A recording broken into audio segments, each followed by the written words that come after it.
Am I live? Yeah. I just asked Peter, how's my hair? And he says, I'm live.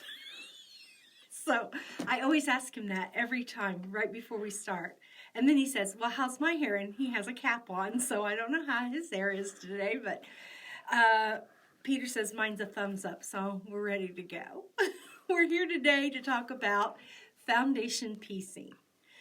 Foundation piecing is a way of getting designs that are shaped very strangely, strange angles, strange designs, and it's a way of getting really sharp accuracy in the way that you piece it, because you're doing it on a foundation. What is the foundation? Well, it can be a number of things. It can be paper, it can be muslin, it could be a newspaper. A long time ago, they used to use newspapers and sew on the newspapers to stabilize their fabric. You can use a lightweight stabilizer. You can use a fusible web. You can use, did I already say muslin? I think I did. Anything that you can draw a pattern on that's lightweight, that either won't add a lot of bulk to the quilt project, or that you can tear away and take away from the quilt project, can be a source of a foundation. Now, some people get confused because they call all foundation piecing paper piecing. Well, paper is probably the number one thing we use when we do foundation piecing. But people get confused again because there's English paper piecing, which is nothing like foundation piecing at all. English paper piecing, we've got some samples right here. And if Peter wants to come over, these are some things that Peter is working on. Hexes are a really common shape, but there's lots of different shapes. This quilt is all done. How's that glare, Peter? Is it okay? Be a little more vertical, like right there. All these shapes inside this quilt are done with these papers. And the papers are the shapes of the pieces that make up the block. So what you're doing in paper piecing, in English paper piecing, is you take a piece of fabric and you take this shape and you put the fabric on the shape, and you kind of cut it out kind of loosely, you know, leave a little bit of a, and you don't have to be very accurate with this because you're going to wrap it around this paper like this. Now, some people just go like this and then they tack that edge down.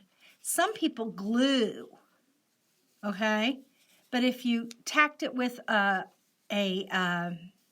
thread, you just would continue around, make little knots right there, and just fold the paper around the shape, and eventually you'll get something looks like this.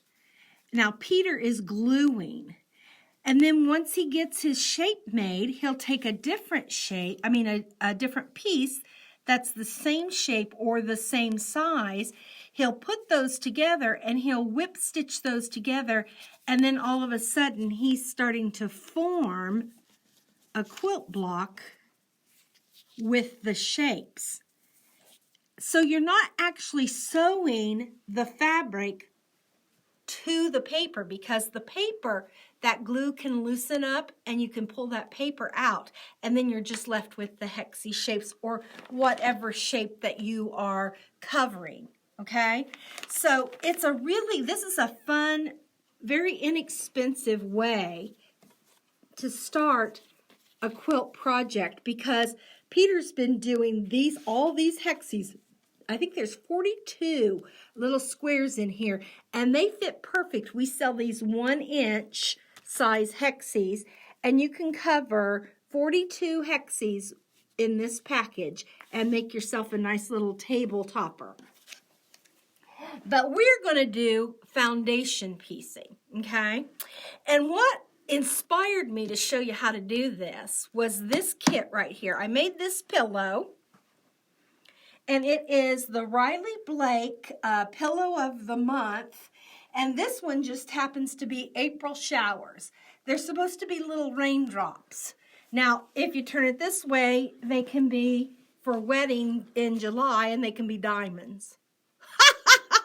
But I don't think they meant it that way. What are they if they're sideways? If they're sideways, I think they're a sideways raindrop. I don't really know. So anyway, I'm going to open this box up. Now, the only reason, let me tell you this, the only reason I wanted to make this sample is so I could have this box. And so I have my box at home. Did you fill the box? I haven't filled it yet. What are you going to fill it with? I'm not sure. I'm really not sure yet. But anyway, this little card comes off. I'm trying not to tear it because I've got to put it back on here because this one's for sale. Okay, so I'm trying to be real gingerly with it. We'll look at your raindrops. Okay, thank you. Well, oh, there you go. Two-handed works better. So this box is just a super nice box because, look, I don't know where the lid is. Okay. Oh, it has a little magnet right here in front, and you just lift it up, and it comes with everything. It comes with the pattern.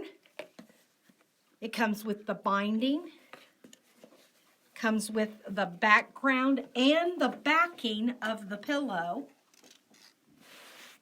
See how pretty that looks? Nice and finished.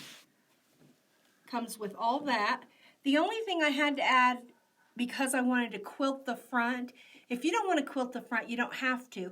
But if you want to, you would need a piece of batting, the size of the block, which is 20 and a half, I think.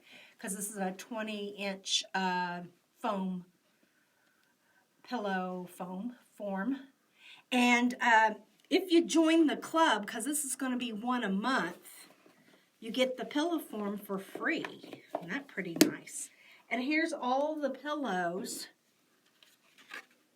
that they're going to have throughout the year. And we're starting with April, and May is on its way. Hey, that rhymes. May is on its way. But when I first got this pattern and I opened it up and I started doing it, I thought, wow, this project right here is like one of the best projects you could do to start foundation piecing because it's only 5 pieces, very simple. And with paper foundation piecing, you have to have a pattern on your paper. And in the pattern that they give you permission to go ahead and print the patterns out. So I printed up, I think there was 18 I needed. And this is the pattern. See how the diamond is right in there? And I'm going to have you come over to the sewing machine, and you and I are going to go ahead and start. But there's a few things you need before we do, and that is a glue stick made for fabric. This is fabric glue, and it doesn't leave a residue on your fabric. It washes out. It's water soluble, but it holds it just enough to keep it from slipping until you can get a seam in it. This is just great, great stuff. It's made by Sewline. Here's the refills. The glue pen comes with 1 refill in it. And so this is really a good thing to have. You could use a pen, a straight pen, but I just find the glue works the best. And then these are called add a quarter rulers. This one is a 12-inch, this one's a 6-inch, and then they came out with the plus, and I'm going to show you what the plus is. And I love the plus. I don't know if the plus comes in a 12-inch one, but for this project, all you need is a 6-inch one. This one's nice to have, but this one's super nice to have, okay? So let's come over here to the sewing machine.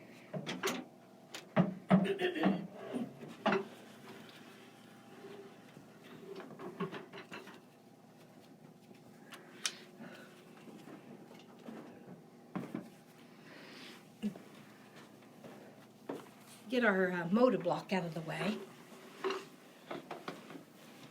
So I've got the pattern, and for each block of my pillow, for each block I need a pattern. So I'm not sure how many are in here. Let's see. 1, 2, 3, 4, 5, 6, 7. 7 is 14, 15, 16, 17, 18. So there's 18 little raindrops. So I would need to print 18 of these. And in the pattern, it tells me how many of the actual raindrop colors to cut. And it also tells me how many of the backgrounds to cut. Some patterns don't tell you what to cut. They just expect you to just put a piece of fabric down that's big enough and go with it. I'm going to show you how to load this pin, this glue pin. Comes like this. The lid just pops right off, and it's like a piece of chapstick, like a stick of chapstick. Can you see that little plastic? It goes up and down. Well, you could just entertain yourself for couple 3 minutes right here just doing this. Okay, so then here's the refill, and it looks like this. And you got to be really pretty careful because all that blue is glue. Okay, and it slips right over this little plastic, and you can kind of hear it snap right on. And then you just roll it down just like chapstick or lipstick. Now this blue, it comes in blue and yellow. I'm not sure what other colors it comes in, but they all dry clear, okay? They all dry clear. You don't have to put a big bunch on. I save these little things. I don't know why, but they're so darn cute. You'd think you could put some needles in there, but then when you put the needles in, you can't tell what the needles are. So I quit doing that because then I'd have to open every one to see what the needles were. So quit doing that, but I think they're really cute, and I don't know, someday I'm going to find a little something to do with those. Okay? So the one thing about foundation piecing is you're going to sew on these lines, and your fabric's going to go on the back. So you're actually sewing upside down. And it gets a little bit confusing for some people. That's why I thought this project would be the perfect one to get started with because there's not too much to confuse you, okay? But the one thing you got to remember, it's so tempting to lay the fabric over the line. Well, then you can't see where to sew, okay? So pretty much if you go like that and you think, oh, wait a minute, where do I sew? You know you've got it wrong. You've got to put it on the back side. Now, because these are all solids, oh, then you don't have to worry about it as much. But if it were not a solid and it had a front and a back, you would put the back, the wrong side of the fabric to the paper, okay? And that seams backwards. You're going to sew with the fabric up for the first piece. So you start with piece 1. And I can kind of see through. Can you see that I can kind of see through on my white desk there? I can see a little shadow. But, I mean, this piece is just, you know, it covers the whole thing. So I'm going to take my glue and just put a little dot of glue right there. And I'm going to glue that down. Now, that's all I needed that glue for. Just to glue that first piece down. All right? This is my add a quarter. Plus, my add a quarter plus. And the plus is this edge right here. Can you see how it's beveled down so it's really, really pointy right here? It's got a nice sharp edge. And then on this side over here, on the back, there's a little lip. And if you scoot that up on your fabric or your seam, it stops at 1/4 of an inch. That right there is 1/4 of an inch from the outside to the inside of that lip. See that? So what I'm going to do is I'm going to start out, and it's just kind of like a sew by number. And that's kind of fun. We've already put fabric 1 on. Now we're going to put fabric 2 on. So I'm going to come to my line that is between fabric 1 and fabric 2. And I'm going to lay my beveled edge of my ruler. And I'm going to do it upside down because then it'll lay flat on the table. And what I'm going to do is I'm going to make a fold line right on that line. Okay?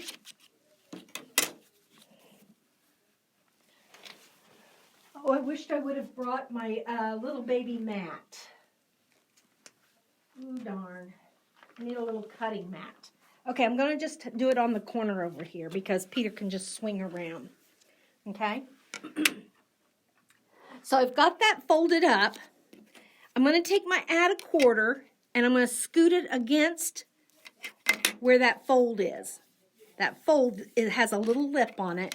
And if I just move that till it stops, make sure it's right on that line, I'm going to cut, and see, that gives me 1/4 of an inch from my fold. So I know my fold, this line is my sewing line. So if I fold it on my sewing line, now this is my seam allowance, okay? All right, now I'm going to take my piece that is meant for this, which is number 2, and I'm going to lay it on the back side. Now, if this had a front and a back, I'd lay right sides together. Remember, this is right side up. I'm going to lay right sides together. See that? Right sides together. Put a little pin in it. Just right up here at the seam allowance.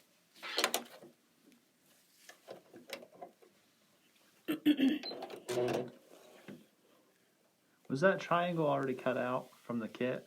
It's For the in the pillow kit? instructions. In the instructions. In the okay. instructions, it tells you how to cut all the pieces. It tells you how to cut these little sashing pieces, and here's a sashing piece, and then it tells you how much to cut for all those corners. So now I'm just going to sew 1/4. Oh, wait a minute, Dawn. I'm supposed to sew upside down. I've got to put this paper back out. Sorry.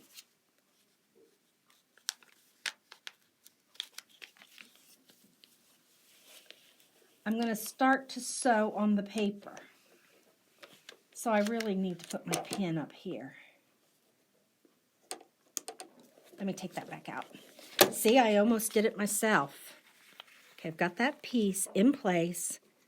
I'm just going to pin it there. Now, this is my sewing line.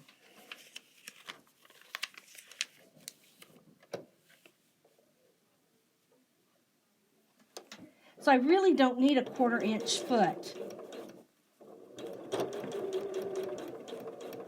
I just need to be able to see my line.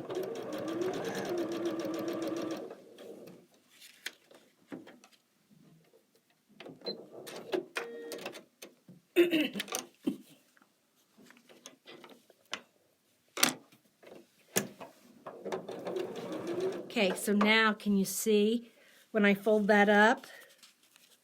There's my piece. Now, I could run over to the sewing machine, and I'm not going to press this open.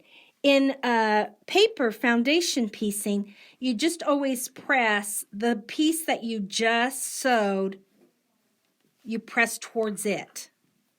And I'm just going to use my little iron here, my little wooden iron or my finger press, and I'm just going to press that down. I'm going to take my next piece. Where'd my outer ruler go? Here it is, over here. I'm going to take my next piece. I'm going to lay my ruler.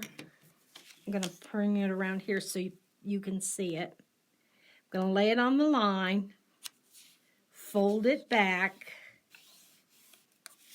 come over to my cutting tape surface, put that lip right up against the paper, give myself a little 1/4 inch seam allowance. Now when I lay this on here, right sides together, I'm just going to lay it right on that seam line. See that? I'm just going to match that up. I'm going to take my pin, going to pin that so it doesn't move around. Come back to my sewing machine.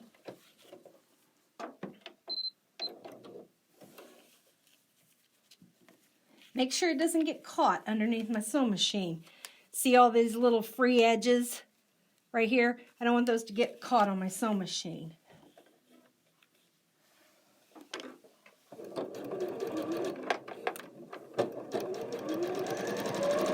And I just don't really have to worry about a 1/4 inch seam allowance. Oh, I have to leave my foot down so my cutter will cut. I'm not going to mess with this because when I trim that up, it'll get rid of all those. So now, have that, and I'm going to press.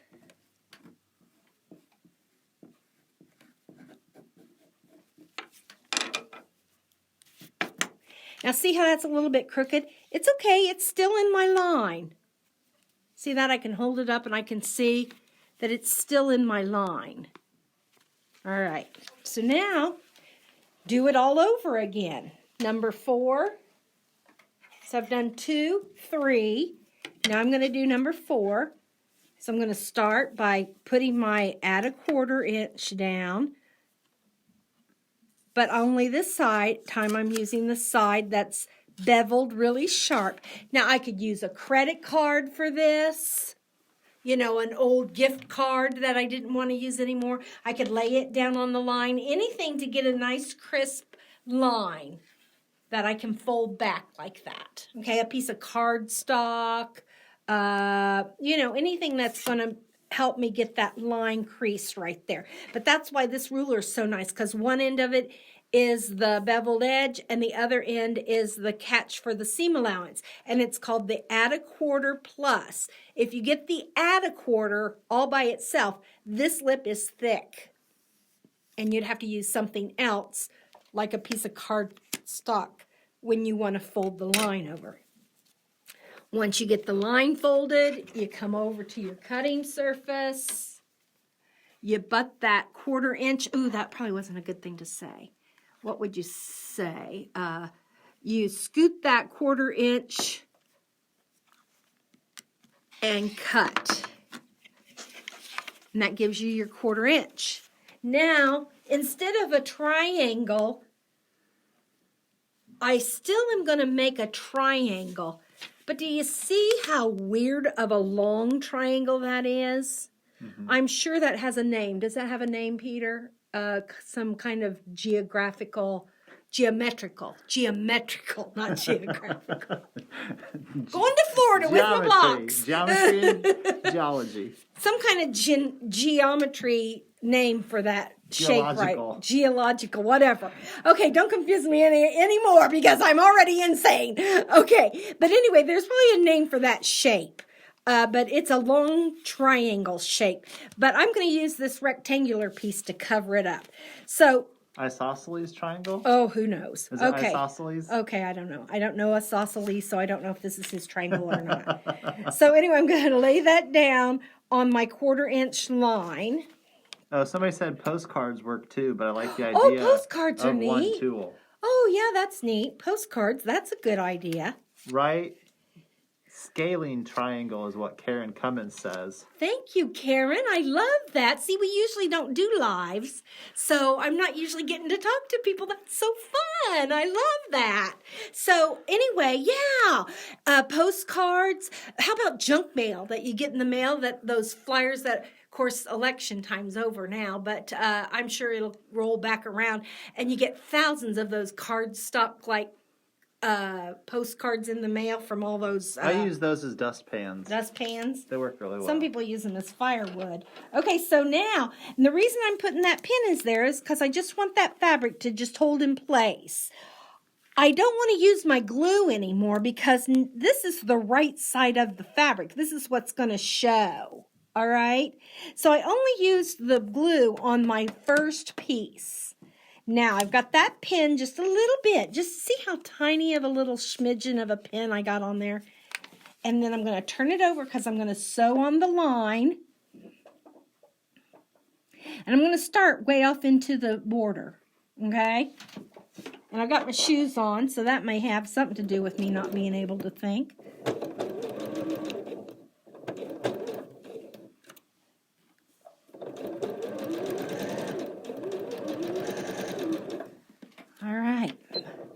Ooh, I love that cutter on my machine there. That's so nice. Okay, now there's that one. So now I'm going to press.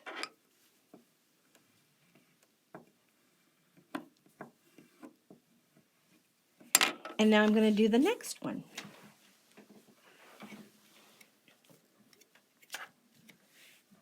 I'm going to turn this around so you can see it. Usually when I'm at home, I'm not doing it for anybody, so I can turn it whichever way I want, but I want you to be able to see. But now I'm just going to take that and I'm going to fold it back. Now I've sewed this seam right here. Do you see that? Mm-hmm. Okay. I can just loosen that up. No big deal. As long as I've got this line. There, just pull that apart a little bit. Come over to my 1/4 inch. What could you make with these, Peter? All kinds of wonderful Little things. babies. Little babies. Babies. Okay, again. Did you save yours to make babies? Uh-huh. They're at home. In my baby box. Okay, so there you go. Make sure that you kind of center it because you want enough on both sides that it's going to cover your seam. Okay, so you kind of, you don't have to be perfect with it because the piece is oversized. Open that up. I didn't even pin it because I'm feeling pretty secure now. I've got all the pieces on.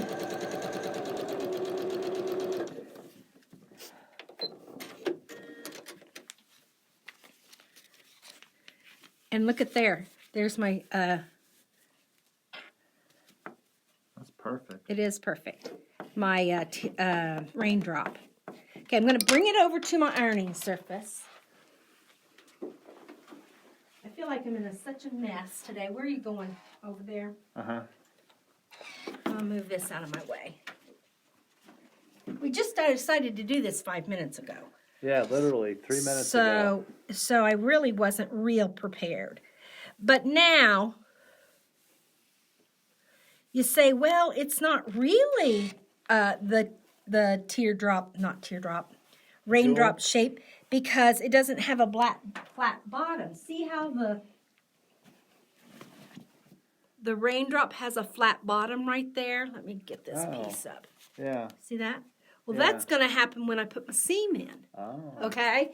So now we have to square this up. Okay? But before we do that, let's come back to the sewing machine.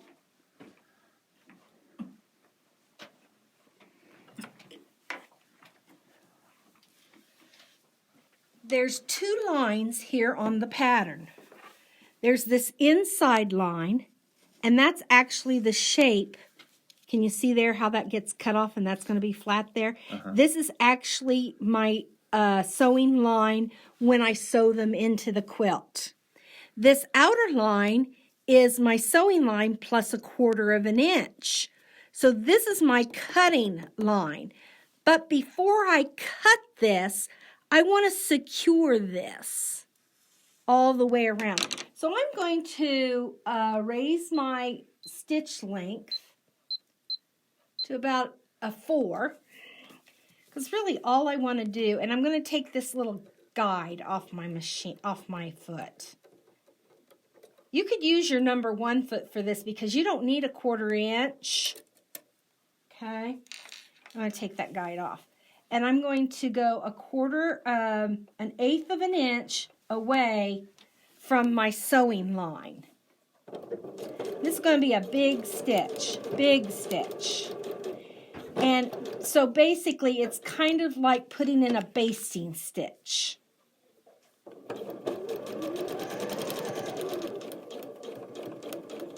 Making sure all the fabric is flat on the back. I can kind of feel it.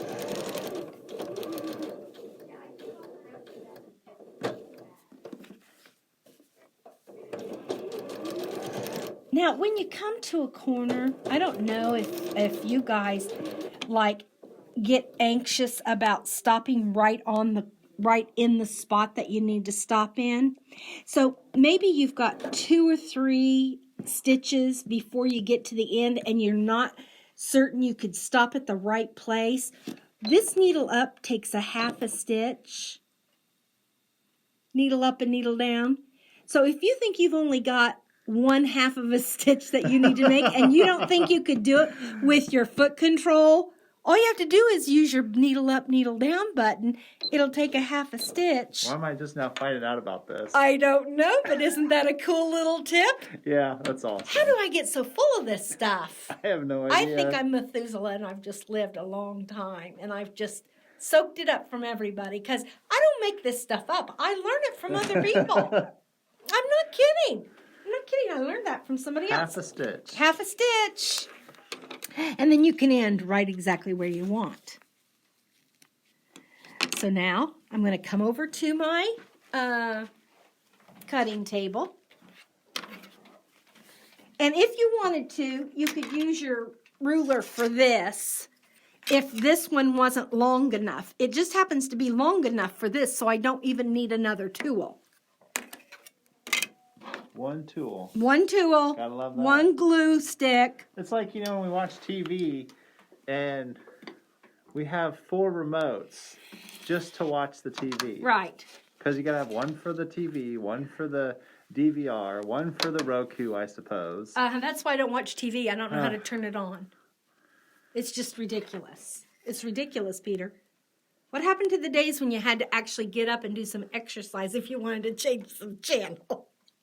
Do you remember the big dials on the front? Yeah. And you could get 4 stations. Yeah. And it seems like there was just as much stuff to watch back then as there is now because those 4 stations had the good stuff and there was no need for 400 more stations. And don't forget the rabbit ears. Oh my, and the wrap with the aluminum foil. Yes. Do you remember the aluminum foil? Yes.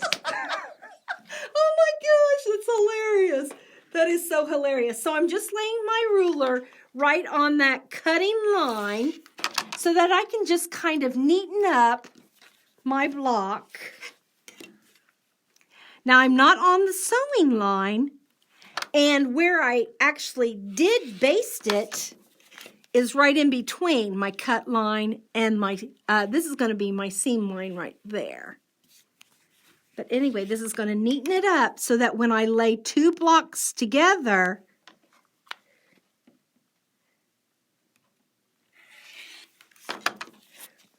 see that neatened that up. Now, this line's not going to show, this basting stitch is not going to show because my seam line is in 1/4 of an inch and it's 1/8 of an inch away. And you make 18 of these in all 18 different colors. The kit comes with all the colors. Look, I've just made a mess. I don't like to sew like this. But it comes with all the colors that are in the pillow. Some really beautiful spring, bright, yummy. That's just yumminess right there. Red. Oh, I love that color. Okay, it's just got, that's kind of a periwinkle blue. Just beautiful, just beautiful. And then you make 18 of them, and the instructions are very easy to put the pillow top together. And then all I did was I made it exactly like a quilt. But instead of having one big piece, and the instructions are exactly like this, instead of having one big piece on the back like a quilt would have, I made it 2 separate pieces. I put this nice top stitch, I folded it down a couple times, and then I put this nice top stitch on, and then the other side is in here. And so I can take my pillow form in and out, and I can exchange these every month, and I have a new one every single month. Now, they're not all going to be foundation pieced. This is just happens to be the first one that is. This pattern is so fun and easy. I did this in one afternoon, the top. I didn't make the whole pillow in one afternoon because I don't have as much time as I used to, but this is a cute pillow, don't you think? Very cool. I just love it. And all it took was this kit, this ruler, this glue, and another ruler to cut out all the pieces. Okay, your standard ruler that you would have at home to cut fabric with anyway. That was all I needed. And I have this pillow. And it comes with everything, like I said, except for the batting. If you want to quilt this part, the batting and the back for the top of the pillow. But it doesn't have to be quilted. It's going to be just as cute if it's not quilted. All right? I hope you try foundation piecing or English paper piecing. They're both lots of fun. They're both easy to learn. And you get real satisfaction out of, just sitting in your free time where you don't really have to think too much. You can just sit, relax, and have a project. And the English paper piecing is good for in front of the TV. This one's good for if you just want a fast, quick project on your sewing machine. And so come in, see us. We'll hook you up, all the stuff you need. And don't forget, if you can't come in, we have a website, and Jennifer's here to help anybody who needs it. So check it out. Have a nice day. Bye.